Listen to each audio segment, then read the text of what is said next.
The mountain road lay under a dying sunset, so still I could hear my own tires grinding over the asphalt.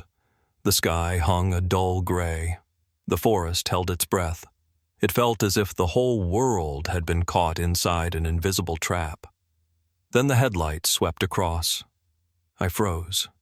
In that beam, a small shape appeared, a Doberman puppy, maybe 2 or 3 months old. His body was gaunt to the point of horror, every rib raised beneath the ragged fur. His belly bulged unnaturally, stretched tight as if it might burst. And what stopped me cold? A black muzzle strapped hard around his snout. No sound, no full breath. Only the eyes, wet, trembling, as if they might spill real tears at any second. I had to slow down. My heart kicked against my ribs. A frayed rope looped around his neck, dragging across the pavement, its end smeared with dirt and engine oil. He stood at the edge, shivering, and each time a car tore past, his whole body flinched as though struck by wind. But he didn't run. He waited. Waited for what? For whom? I gritted my teeth and pulled over. Gravel sprayed under the tires. The puppy looked at me, stepped forward an inch, then froze, every muscle drawn tight. His eyes shone, pleading so hard it locked my chest. I opened the door. Cold air hit my face. I bent down, my throat closing as I whispered, "Hey, baby, I see you." The tiny head trembled. His legs shook violently. He took short, choking breaths as if something were crushing his lungs. I could tell. If I stood there a few more minutes, he would collapse onto the road.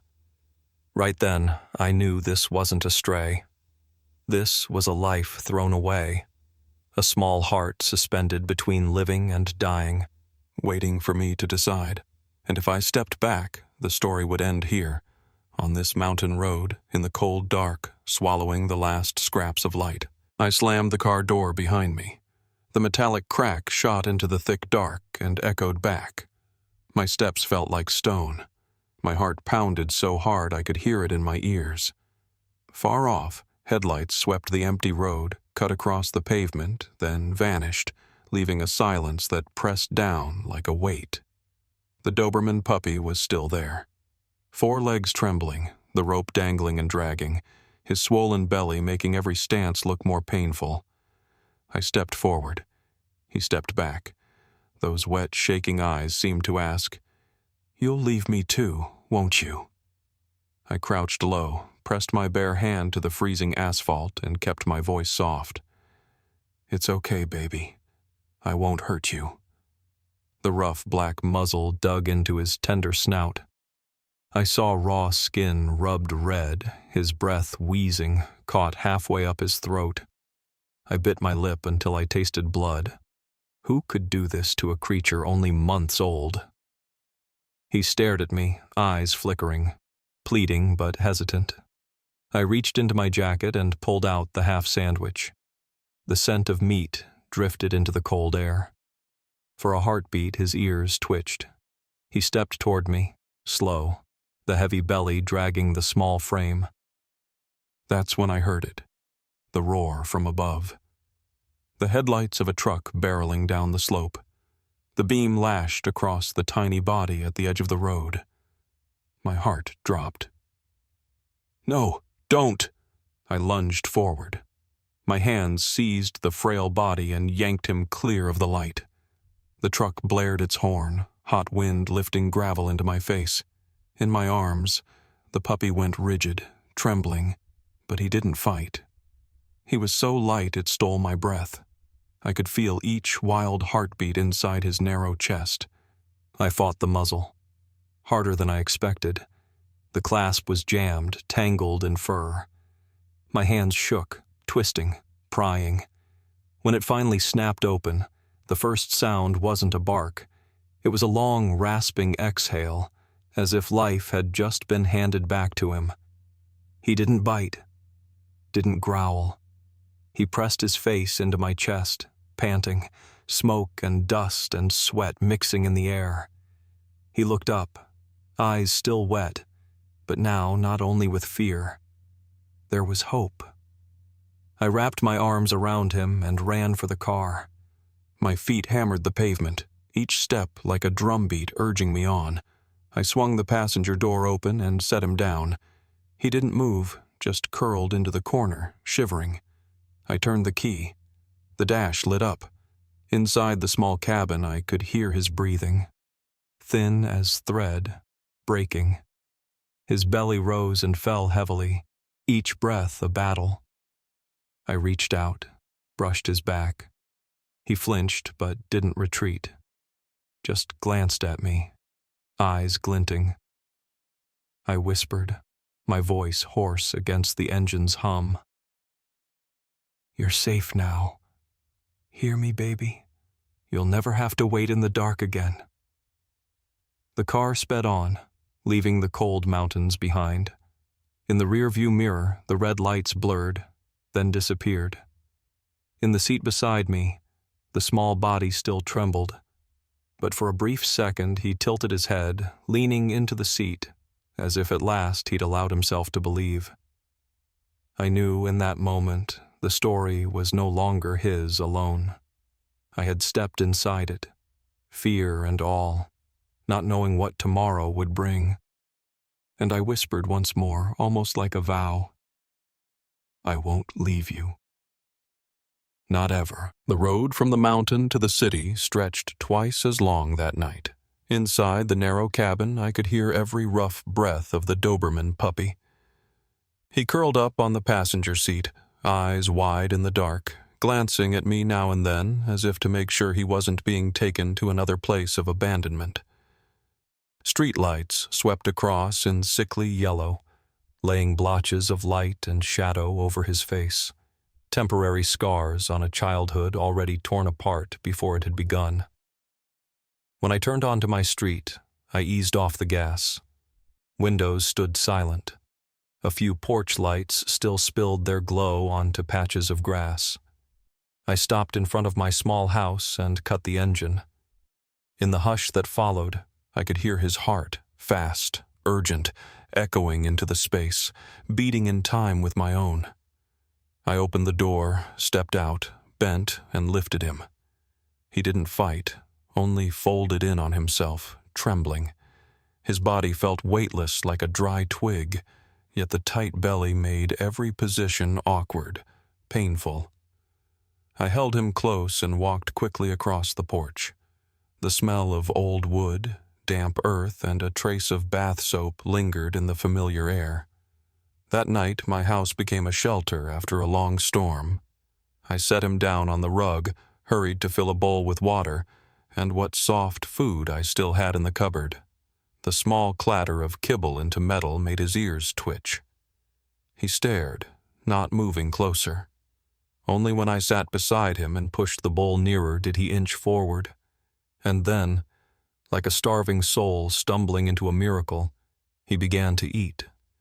The first bite trembled, the second he devoured, his whole body shuddering with each mouthful. My eyes burned hot.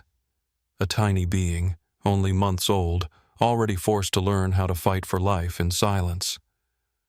After a few sips of water, he turned back to me. I pulled out the soft blue bed I'd kept for emergencies I'd never really believed would come.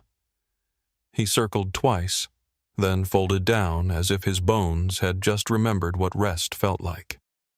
The room filled with the scent of clean towels, soap, and the low warmth of the lamp on the table. But he didn't sleep yet. His eyes stayed open, following every move I made. I dimmed the light, turned back. He still watched, clear eyes filled with suspicion and longing, as if trying to memorize each gesture to answer the only question he had. Had the world truly changed? I slid down to the floor, leaning against the chair. Time slowed, each minute stretching into hours. Outside, the wind brushed the eaves with a soft moan.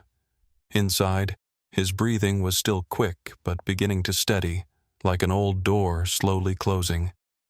A moment later, his eyelids began to droop.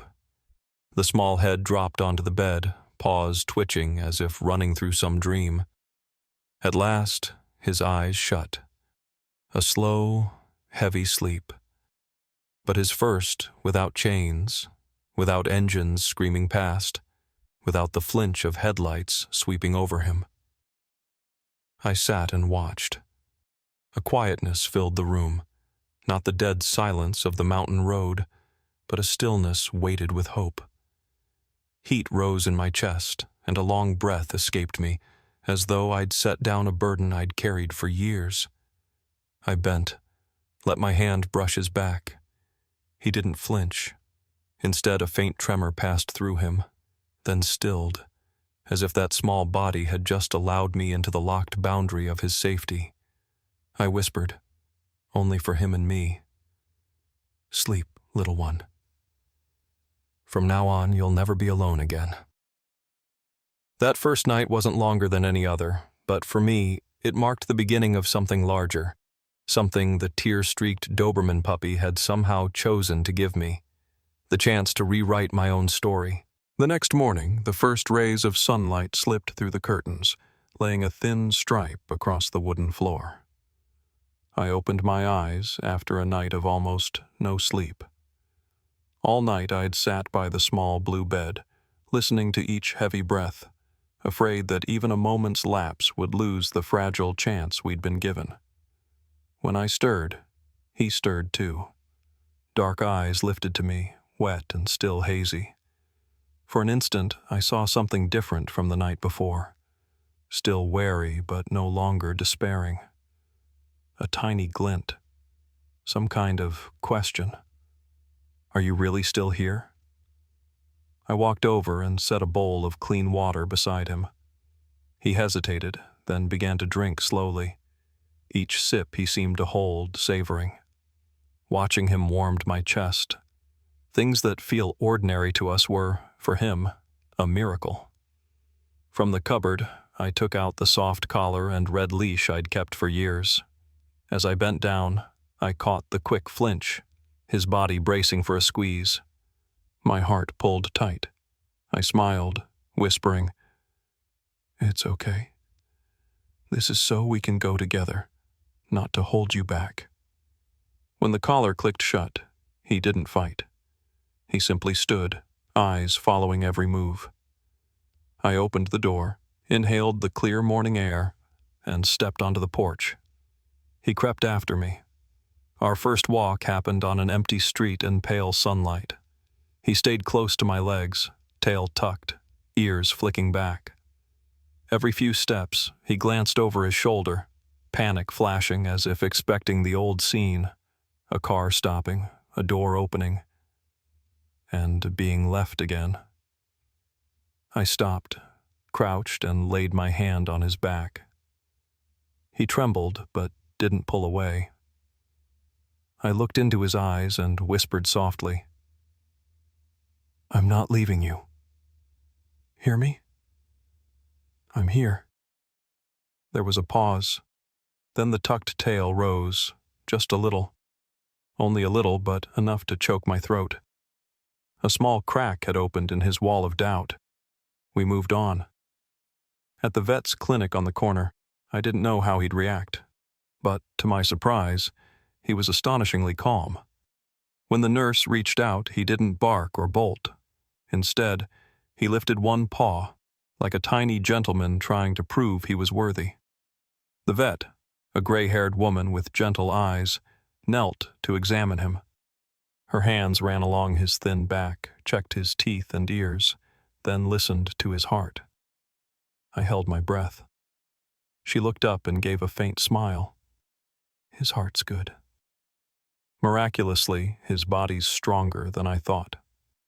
Some skin wounds, some scars, but nothing too late. A weight slid off my chest. I stroked his head. He looked at me, and what happened next caught me off guard. His little tail moved again, this time clearer, stronger. A clumsy wag, but honest, like a child's first smile after crying too long. When the nurse brought a clean towel and wiped him down, gray water ran off as if washing away the days of abandonment. He stood still, blinking, as though he couldn't quite believe that being clean was part of being allowed to belong. Back home, I loosened the leash. He still walked beside me, no pulling, no darting. Each time I shifted, he shifted too. I realized, for him, every tiny move I made was the only signal he had to navigate by. In the living room, I sat down. He came closer, slowly, then set his small paw on my knee. A brief, simple gesture. But for me, it felt like a contract, a touch that said, "I'll try to trust you." I cupped his paw, feeling the warmth run into my fingers. I didn't speak loudly, only whispered, afraid to break the fragile moment. "Yes. From now on, you won't have to search anymore. We'll learn how to live together." That night, when I turned off the light, he curled at the foot of the bed. No more watchful eyes through the night like before. He fell asleep faster, deeper. I sat watching, and in that quiet, I understood. Trust doesn't arrive with thunder. It starts with tiny tremors, a wagging tail, a paw on a knee, an eye that stops asking questions. That was the night I knew. We had opened the first door toward something bigger, a new life, woven from the small signals of belief. A week passed faster than I expected. Each morning we walked. Each night he curled at the foot of the bed.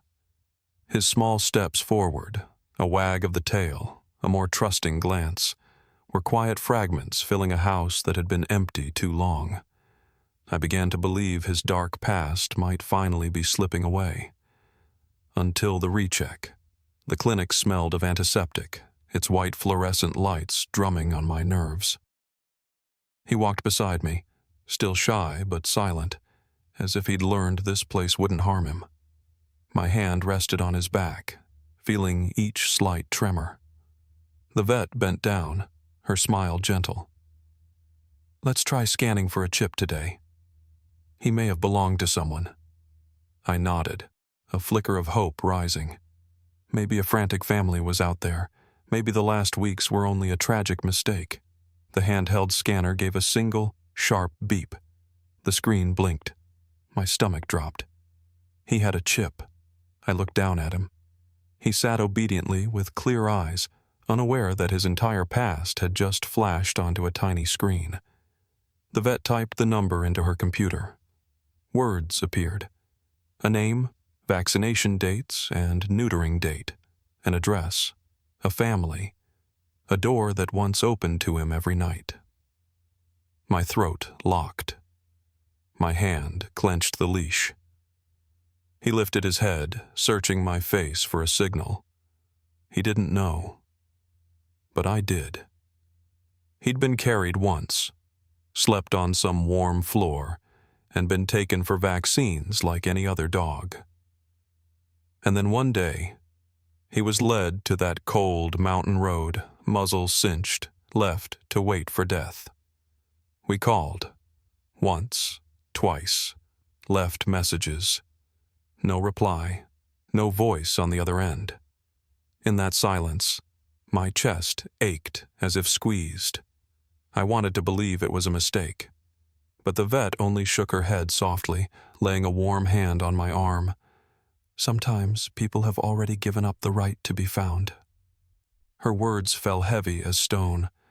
I looked at the Doberman puppy, body still thin, belly still swollen, rope marks still fresh on his neck. He still waited for my cue, still ready to move at my slightest pull, still trusting. I turned away, swallowing hard. Questions clattered in my head. Why? Who could look into those wet eyes and turn away? Who could sign a vaccine form, implant a chip for safety, and then drive him to a mountain road with a muzzle and leave him there? He sat quietly, front paws tucked like a polite child waiting for permission. In those glistening black eyes, there was no accusation, no resentment. Only one thing. A hunger to belong. I moved back to him, knelt, and wrapped my arms around him. He trembled once, then sighed, pressing his head against my chest. I heard his heart, fast but steady. My voice cracked as I whispered, "They left you. But I won't. You hear me? I won't." The vet stayed silent for a moment, then spoke softly. "What matters is he has someone now. And maybe this is the place he was meant to be." On the drive home, he lay against the seat, eyes fixed on me. Each time I glanced back, he gave a small wag, faint but sure, as if, without knowing what had just happened, he'd chosen to declare, "The past can't bind me as long as you're here." I gripped the steering wheel, feeling a low anger under my skin, but also a new resolve. People can erase responsibility. I cannot. I'd heard his strangled breath under the muzzle. I'd seen those tear-bright eyes on the dark road. And now, I would be the one to write the ending.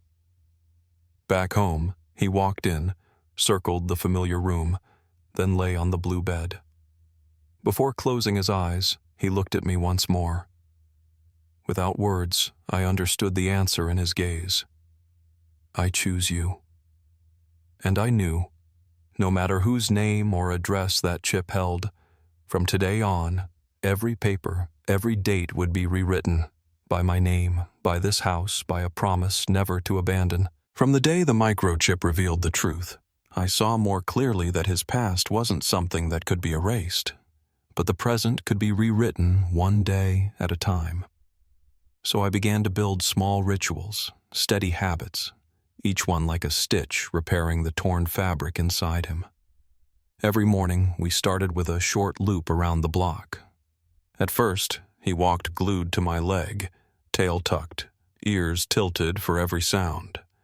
But slowly, as the early sun touched his black and tan coat, as birdsong rose above the traffic, I watched his breathing settle. Sometimes he even looked up at me, eyes brighter than on that first night. After the walk, I made his breakfast, a warm bowl of food with a few pieces of boiled chicken. For the first time, he ate slowly, no longer devouring it as if it might disappear. A small sign, but I knew. He was beginning to believe the food would still be there tomorrow morning. A week later, I bathed him again. Dirty water spilled away, carrying the smell of the road, the smell of fear. He stood still, eyes half closed, letting me scrub. When I wrapped the towel around his small body, he blinked and exhaled, trembling but relieved.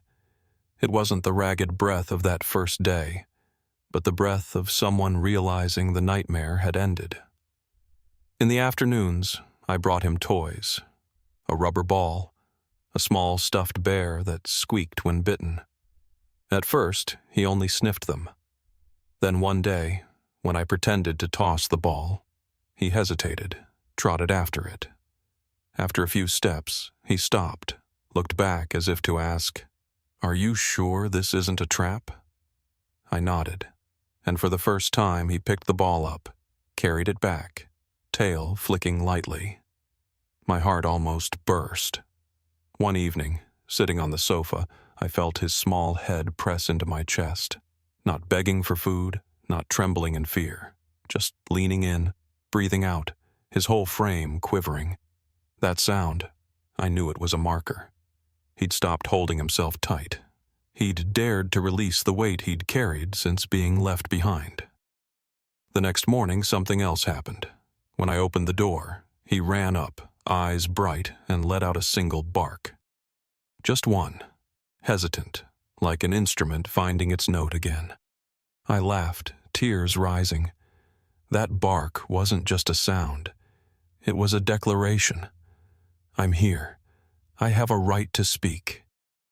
We went to the park. At first, he stuck to my leg, eyes fixed. Then a child approached, small hand reaching to touch his paw. I held my breath. He didn't pull away. He only blinked, then sat down softly. The child laughed. Others stopped to watch. In their smiles, I saw the world finally smiling back at him. Day by day, the small house changed. His paws pattered down the hall. His breathing deepened as he curled in sleep. His little dreams, legs twitching as if chasing something joyful. I sat and watched, filled with a strange, steady peace. One afternoon, sunlight slanting through the window, he walked into the kitchen, looked at me, and his tail began to wag. Not just a timid flick, but his whole body moving, a rhythm swelling like music. I froze, eyes stinging. A full body wag, the sign of a dog who has chosen joy, who has allowed himself to be happy. That night, when I turned off the light, he didn't settle at the foot of the bed. He jumped up, curled beside me. Warmth slid between us, his heartbeat blending with mine. In the dark, I whispered, "You've found yourself again, baby. And I'll walk with you until every scar becomes strength." Of course, he didn't answer, but the way he tucked in closer, breathing even, was the most beautiful answer. That night I understood. The little Doberman hadn't just survived. He was learning to trust, to play, to reach toward the future. And I had been given the chance to witness every step of that change, each tiny moment powerful enough to alter a life. That morning, sunlight cut through the kitchen window, laying a golden stripe across the tile. I was pouring coffee when I heard the patter of paws behind me. Turning, I saw him, the Doberman puppy who had once trembled on a mountain road, now trotting in, ears pricked, tail wagging so hard his whole body trembled with it. In those shining eyes, there was no more darkness, only joy. He plopped down, lifted his head as if waiting for a cue. I laughed and raised my hand. "Walk?" At that, he let out a short bark that filled the room. A small sound, yet it caught in my chest. A voice buried deep, returned at last. We stepped out into the street. The sky was blue, a light breeze, leaves scattering. He ran short bursts, stopping to glance back at me, eyes asking, "You're still here, right?" I nodded. His tail wagged again. At the park, a group of children played. A little girl with curls ran up holding a plastic stick tied with ribbon. I held my breath, but he didn't retreat. He simply sat, letting the child rest a small hand on his head. He blinked, then rolled his once round belly, now softer, onto the grass. He exposed it, letting a tiny hand stroke him. I turned away, eyes blurring in the sunlight. Just weeks ago, he'd been bound, muzzled, and abandoned to die. Now he lay in the park, belly to the sky, trusting the world not to harm him. Passers-by stopped, smiling. A boy clapped, shouted, "This dog is so cute!" I watched the scene, the contrast clear. On one side, a cold mountain road swallowed by night. On the other, a sunlit field echoing with laughter. And I knew he had crossed from the edge into the light. When we left the park, he walked beside me, barking now and then as if telling me what he'd just lived. At the door he stopped, looked up, then suddenly leapt, body shaking, tail whipping, circling me like wordless music. I stood there, laughing through tears. For the first time I saw him wag, not because of my signal, but because he had chosen happiness. That night, he lay beside me, paws twitching in sleep. I pictured him running, not from headlights but across a sun-drenched field, where calls were never traps and arms were always open. I stroked his back and whispered, "Abandonment wrote the first lines of your story, but it won't be the last. Love will always have the final word." He shifted closer, breath steady and warm. A silent answer, clearer than any words. In that moment I realized it wasn't me who saved him, He had saved me. From numbness, from the old belief that the world was too cruel to hope. With tear-bright eyes, a trembling tail, a fragile trust offered again. He'd taught me what I'd forgotten. Sometimes all it takes is one person pulling over, and the whole story changes. And if this little Doberman can find his way back to trust after all he endured, then surely any of us can. Have you ever stopped on a road before a trembling life and asked yourself, if not me, who will save it? I believe each of us has had such a moment. A dog, a cat, a fallen fledgling. You may not remember the date, but you'll remember the eyes forever, the eyes that made you unable to walk away. If this story touched you today, tell me, have you ever saved a life? And is it still with you now? Share it in the comments. I want to hear, to know that compassion still echoes out there.